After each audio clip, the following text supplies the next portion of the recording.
languyin sa mura. Paulanan ng real talk tapos ihagis sa baha. Sa gitna ng matinding pagbaha sa Bicol Region, gustong malaman ng ilang senador kung saan napunta ang umano'y bilyon-bilyong pisong pondong inilaan para sa flood control projects. Ito na yata ang pinaka-worst na government pagdating sa funds. Maharlika funds, flood control funds, PhilHealth funds, tapos sasabayan pa ng mga tanga mong funds. Kawawang mga taga Bicol kahit sino mapapasyet. Habang yung representative nilang si Saldico nalulunod sa budget. 61 billion nilaan sa Bicol, sabi ni Villanueva, kaya nasa na yung project. Huwag ka nang tumanggi, mismong kalikasan na yung nag-fact check. In 2023, sa DPWH alone, 29.4 billion ang budget. This year, for Bicol Region 2024, ang budget for flood control ng DPWH ay 31.9 billion. So 2023 and 2024, meron kang 61.42 billion. Guys, wala na talaga yung Pilipinas, sirang-sira na. Binaboy na ng mga buhaya. Yung mga matitinong tao, galit na. Yung mga bangag sa kriminal na lang yung mga natutuwa. Sino ba representative ng Bicol? Ako, Sino may hawak ng budget? ako, Sino dapat sisihin? ako. Buti alam mo. Naglaan kami na napakalaking halaga. Umaabot ng halos 420 billion kung tutuusin. Aabot, siguro papatak ng 1.4 billion a day ang budget sa flood control. Saan napunta lahat yan? Yan ang masaklap. Hoy, plastic, ba't kami tinatanong mo? Ang tanungin mo, yung bobo mong kapatid sa yung pinsan mo. May saklap-saklap ka pang nalalaman, sila sisihin mo. Kung talagang nagmamalasakit ka sa mga Pilipino, yung kapatid mo sa kapinsan mo, kasuhan mo.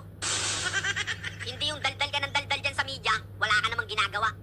Kunwari galit sa kapatid saka sa pinsan, hindi naman pala. Pangunahan mo yung hearing tapos patawag mo yung presidente. Hindi yung pasasakayin mo na naman kami sa balat ng mani. Alam mo na palang may nawawala, wala ka pang ginagawa. Binoto ka ng taong bayan para mag-imbestiga, hindi puro dada. Hindi mo mahahanap ang sagot kung puro ka lang ngawa. Lubog na nga tayo sa utang, lubog pa sa baha. Pinalaga naman niya ni Ako Bicol Party List Representative Zaldico. Wala raw katotohanan ng umano'y bilyon-bilyong pisong flood control budget para sa Kabikulan. Tangina niya, Basta talaga pambubudol, master nyo. Tapos kunwari may i-raid na warehouse ng bigas, wala namang nakakalaboso. Hindi kaya yung smuggler ng bigas isa sa inyo? Kasi lahat ng sako ng bigas may pangalan nito. Partida kasama pa yung aso niya, si Tulfo. Bakit ba laging kasama mo to? Sa farmers kubaw, kasama mo. Sa warehouse ng bigas, kasama mo. Paano ka namin isusumbong kay Tulfo kung pati si Tulfo kasama mo? Wala na tayong pagsusumbungan, guys. Kasama niya na lahat. Iba talaga pag may hawak ng pondo.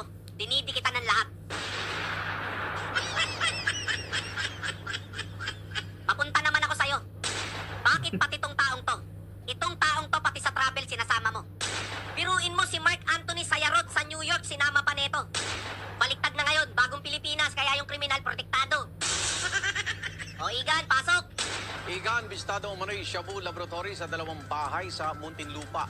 Nasabat ang mga hinihinalang droga na nagkakalaga ng 136 million pesos. Pati ang mga makabagong makinarya na ginamit sa iligal na gawain. Sa bisa ng isang search warrant, kinalugad ng mga pulis at taga-PIDEA ang inuupahang bahay na ito sa Ayala, Alabang, Muntinlupa. Tumambad sa kanila ang sandamakmak na kagamitan na hinihinalang ginagamit sa paggawa ng shabu. Nakasalansan pa sa tray ang mga hinihinalang shabu na luto na. Sa ilalim sa drug analysis at inventory ang tinatayang 20 kilo ng umano'y shabu na may street value na 136 million pesos. Arestado ang hinihinalang chemist na isang French national, si Saiter Aurelin. Nadakip din ang kasabwat niyang Pilipino na si Mark Sayarot. Grabe oh! Grabing super grabe oh! Ito na yata yung pinaka-grabbing to the over, talagang to the very max, to the highest level na to. Biruin mo, presidente ka? Bakit kasama mo to? Ikaw, bobong ha? Kaya pala tabingi yung bunganga mo. Tapos nag-travel sa New York? Ba't kasama niya yan? Ano bang kaso niyang putragis na yan? RA 9165 lang naman. Tungkol pala sa drugs yan. Pampaano ba yan? Pampabulol saka pampaspeed.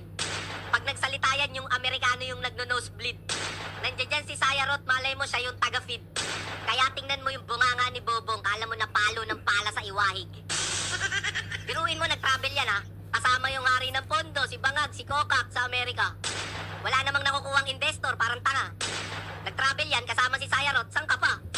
Gamit pa pera ng bayan, saya-saya. Kasama pa si Cute.